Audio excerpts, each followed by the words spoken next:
So hopes that the population will become immune to COVID-19 have been thwarted by new research showing antibodies fall rapidly after recovering from the disease. A team from Imperial College London found that the number of people testing positive for antibodies has fallen by 26% between June and September as immunity appears to be fading. There is a risk of catching the virus multiple times. The findings is a blow to scientists behind the controversial Great Barrington Declaration, who had suggested that vulnerable people could be shielded at home while the virus spreads through the young and healthy to build up herd immunity. Let's speak to one of the authors of that declaration now, Dr. Sunetra Gupta, who's Professor of Theoretical Epidemiology at the University of Oxford.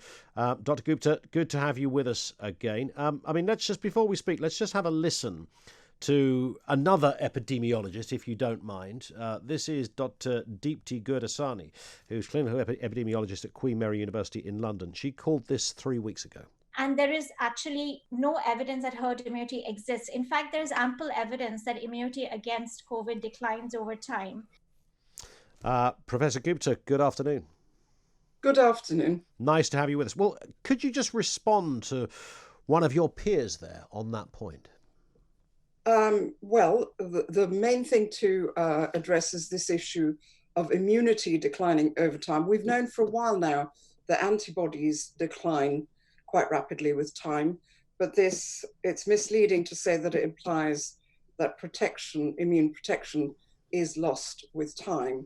It is also nonsensical to say that there is no herd immunity or that it's not possible to build up herd immunity to this virus. All other coronaviruses build up herd immunity, by which we mean a level of immunity in the population that ensures that the risks to the vulnerable are low. So that's endemic equilibrium, herd immunity. That's how we're using it. I think Ms. Gurdasani may well have been using it in a different context, but that's not really what it means. Herd immunity is just a level of community immunity that protects the vulnerable, that keeps risks of infection low. But there's no reason to believe that won't I happen. understand that, but I guess the point that I think this group of scientists were making from this study was that, yeah, that might be true, but you'd have to have 60-70% of people in that place for it to work, and that would be unachievable. Well, first of all, that is not true. There are several studies now showing that the actual level of infection that's necessary in the population may well be below that. It's impossible to say what the level, the threshold, the equilibrium threshold of herd immunity is, because we simply don't know how many people are already protected by virtue of exposure to other coronaviruses, or due to their immune systems being able to deal with the virus without developing antibodies. So this idea that the herd immunity threshold, as it were, has to be 60-70%, it is not something that is set in stone. Furthermore, the seroprevalence, the level of antibodies you measure in a community, doesn't give you a very good idea of what the true exposure is, for the very reasons, as I said, which are well known, although it's very nice to have it confirmed by this bigger study, that antibodies decay very rapidly upon establishment. It's also known that a lot of people don't make antibodies at all upon exposure, because there are other arms of the immune system that deal with this virus, such as T-cell immunity. So the picture is more complex. We have antibodies, we have immunity that is derived from antibodies. The loss of antibody in the blood does not mean that we've lost this antibody-mediated protection, because that really is stored as memory. That's how it operates. Indeed, and so remanifests when under attack again. That doesn't imply that protection is being lost. Yeah. But furthermore, there are all these other arms of the immune system, which we know now through careful studies to be very important in conferring immunity. I would say, as a baseline, we could assume that this virus behaves like any other coronavirus, where you do get herd immunity, that is to say, a level of protection in the population that allows us to resume normal lives. It is true, I think, also that the baseline assumption should be that the duration of immunity to this coronavirus will be the same as to other coronaviruses, which is not lifelong like measles, but it does not impact upon the building up and maintenance of a level of immunity that allows us to function normally. Give us an example, if you would, just so to sort of explain further. When you say we have herd immunity to other coronaviruses, explain where that has happened and how we know that we have. So we know that these other four seasonal coronaviruses co-circulate. We have data on that, and we know that from certain studies that 1 to 2% of the population will typically be carrying one of these coronaviruses. We also know that people are not dying of these coronaviruses they are dying, but we don't see the kind of levels of death that we've just seen with this novel coronavirus. So taken together, what we expect, we know that by the time that a child is aged 5, they've had exposure to all of these coronaviruses. So if you look at the epidemiology of these other coronaviruses, what best fits these data is the idea that each of these coronaviruses gives you immunity for about, 5 years, should we say. You get reinfected, but you are now immune to severe disease. And this process continues through life until you hit a point of immune senescence, at which point, again, you become vulnerable to severe disease and death from these coronaviruses. Because overall, through this process of becoming immune, losing infection, becoming reinfected, you maintain in the population a level of immunity that keeps the risk low. The risk of infection depends, not surprisingly, on how many people in the population are immune to the virus. And that can be kept at the requisite level, even if you lose immunity, because I keep saying it's a bit like a cistern. You have a level that is maintained. And even if the cistern leaks, you have an inpouring of water, which maintains the level that you need.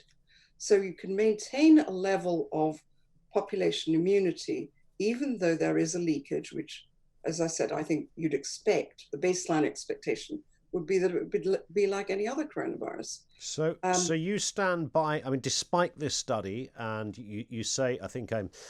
the study is not new. We've known this for a very long time. So you know about the study. You don't think it tells the full story, perhaps, but you stand by everything you previously said, Barrington Declaration, that herd immunity, shielding the elderly is the way. This hasn't changed your mind at all?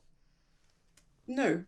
So what do you say to your peers then? And I know, the world of science, like any other profession, does divide. When we've spoken to some of those others, we played a clip of one. I'm sure you wouldn't want it to get personal, but she was absolutely incandescent when we spoke to her before, that anyone would have the kind of view that you had. She questioned people's politics. She questioned whether people were being funded. And fundamentally, she wanted to know where the peer-reviewed evidence was on the kind of contention that you're putting forward here.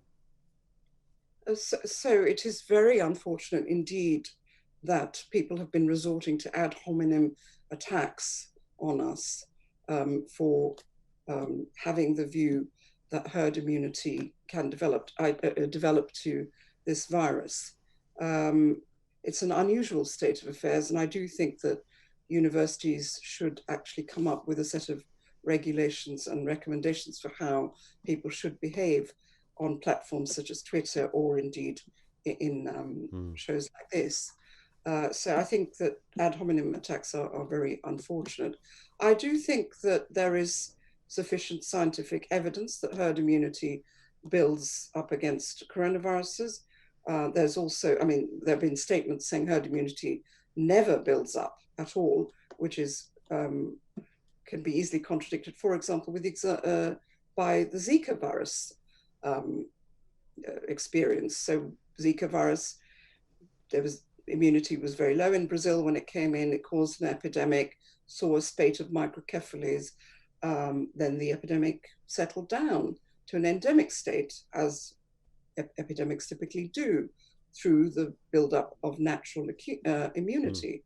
And now we don't see the same problem because there is herd immunity in the population. There is this idea that herd immunity is a level of immunity that actually causes the virus or any other pathogen to be eradicated. And that's not what we're talking about here. That's something that only one vaccine has ever been able to achieve. But it seems to be Professor, this business of the peer-reviewed element. It's that missing component from the argument that you and other colleagues are putting forward that seems to have upset many people in the world of science. I'm sure you've had some a torrid time on social media. How do you specifically respond to the lack of peer-reviewed evidence? Ms. Gurudaswamy is incorrect in saying that we have no peer-reviewed papers. We have 2 peer-reviewed papers on actually the methodology, because our lab, Craig Thompson in my lab, was the first to get the neutralizing antibody assay up and running, and he has had a very busy year, really, hardly slept, I think, and many demands to actually test samples. So we've got 2 peer-reviewed papers which have been are out there. We have another paper which is in the process of peer review. As to some of our other very basic papers, like the one in March, we haven't even tried to publish that because it's out there. It's a very simple model. It's already been replicated. It's really straightforward. It's just a set of simple epidemiological principles which show that a variety of scenarios can fit these data, including one where a substantial number of people would have been infected in February or even January, which ties in also quite nicely with the findings of this REACT study, that, for example, you'd see antibody levels of 20% in London in May could well be a result of a decay from 60% in February to 20% in May. So essentially, we have some papers that are already peer-reviewed, some that are in the process of peer review, some which have been rejected by journals, but on the basis that they're not of sufficient general interest. And I think you're confident that you could stand up your findings and that of your colleagues in this respect? They are in the public domain. They are on medRxiv. They're available for scrutiny. They're very simple models. Anybody who has any kind of training in that area can replicate them, and we would welcome criticism of those results. Professor Gupta, it's great to have you on again. Thank you. We'll keep in touch and we will speak again, I'm sure. Sunetra Gupta, who is the Professor of Theoretical Epidemiology at the University of Oxford, one of the authors of the great Barrington Declaration, responding latterly there to that divide. She referred to the interview we did with Dr. Gurudaswamy, the clinical epidemiologist from Queen Mary University in London. And there is clearly a divide in the room. She's confident that she has the data to stand up her contention that herd immunity is still a valid way to respond to COVID-19.